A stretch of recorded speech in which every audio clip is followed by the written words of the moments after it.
শিবরাত্রির তৃতীয় দিন গতকালকে রাত্রি 8টা থেকে চতুর্দশীতে কৃষ্ণপক্ষের কৃষ্ণা চতুর্দশী তিথি শুরু হয়েছে। সেটা চলবে আজকে বিকেল 5টা 43 অবধি।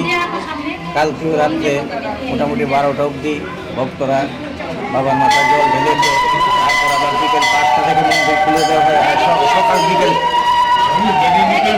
সকাল 5টা থেকে মন্দির খুলে দেওয়া হয়েছে। সেটা যতক্ষণ অবধি ভক্তরা বাবার মাথায় জল ঢালবে ততক্ষণ অবধি ভক্তদের বাবার মাথায় জল দেওয়ার সুযোগ দেওয়া হবে। মোটামুটি 5টা 43 অবধি মন্দিরে। ভগবানের কাছে কি প্রার্থনা করা হচ্ছে? হ্যাঁ, ভগবানের কাছে প্রার্থনা করি যাতে সবাই ত্রিপুরাবাসী যাতে পেশন থেকে কাটায় ভগবান আশীর্বাদ করুন। বাবা বিশ্বনাথের আশীর্বাদ তো ত্রিপুরাবাসীর উপর সদাই থাকে। কালকে রাত্রি 8টা শিব চতুর্দশী যে মহাতিথি সেই তিথি শুরু হয়েছে এবং আজকে বিকেল 5টা 43 সেই তিথি ছাড়বে। এই শিবরাত্রির উপলক্ষেই এত ভক্তের সমাগম মন্দিরে।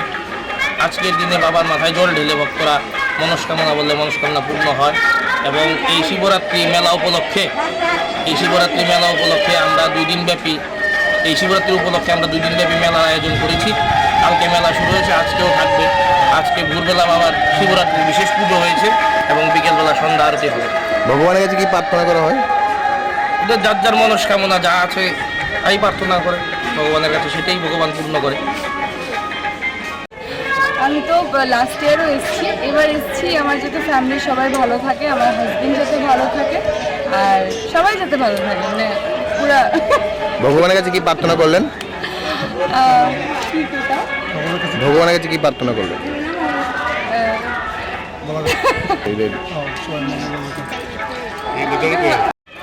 বছরে একটা দিন ফাল্গুন মাসের তিথিতে আমরা শিবরাত্রি হিসেবে পালন করি।